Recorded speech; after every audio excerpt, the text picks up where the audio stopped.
the late Ojwang, Ojwang having committed, hit his head on the walls.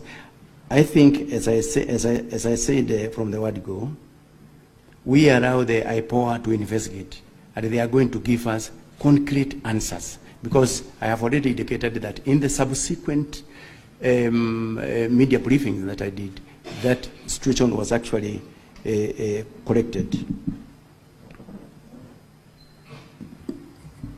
IG. On whether...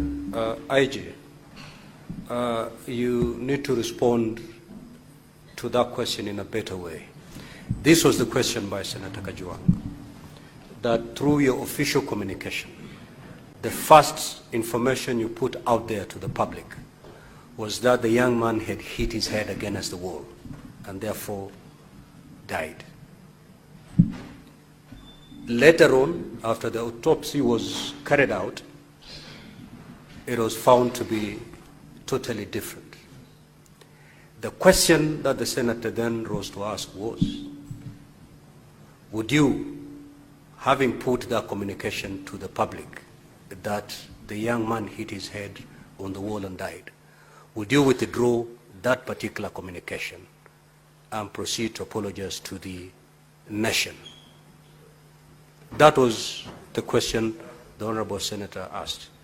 If you're unable to do that, you can also, that's also an answer. Thank you very much, Mr. Speaker. On that question, let me say this. Number one, if in the ongoing investigations by the IPOA investigators, we get to know the truth, the officers who issued the initial report that we relied upon, then they will have to face disciplinary proceedings as provided for by the regulations by providing incorrect information. So we are awaiting the outcome of the investigations of IPOA in that. IG, we've had the benefit of hearing the representative of IPOA in the morning, and they were very categorical on what caused the death of this young man. What more do you want to hear?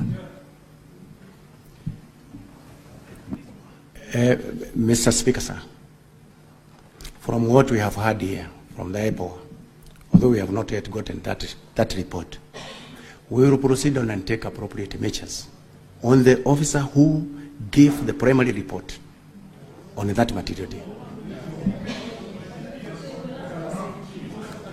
We have taken note. IG, proceed.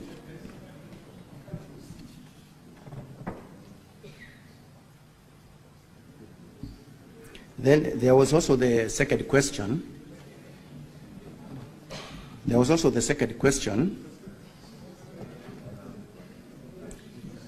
Honorable Senators, I think we are doing pretty well now. We are doing very well. What is your intervention, Honorable Mungatana? Now, IG, the reason why you are attracting a lot of intervention is because you do not want to open up and just tell the senators exactly what happened. We are here to hear the truth. Just give us the truth, and there'll be minimal interventions. Proceed.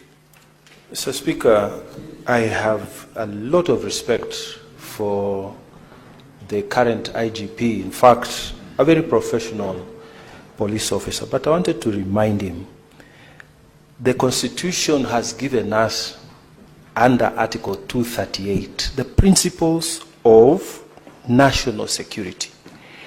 Mr. Speaker, on 238(2)(c), it says, in performing the functions and exercising their powers, national security organs shall respect the diverse culture of the communities within Kenya.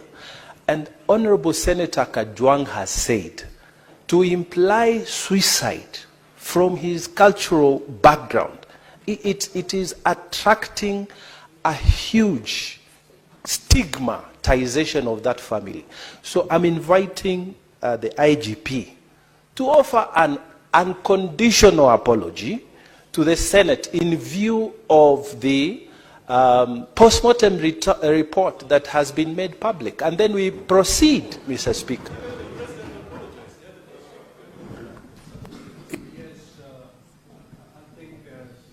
Mungatana is clear. IG. Thank you very much, Mr. Speaker, sir. It is true, as Senator Mungatana has said, that going by the report that we have gotten from my poll, that it is not true, he did not hit his head against the wall, but that is the report that we had from the word go. I tell my apology on behalf of the National Police Service because of that information.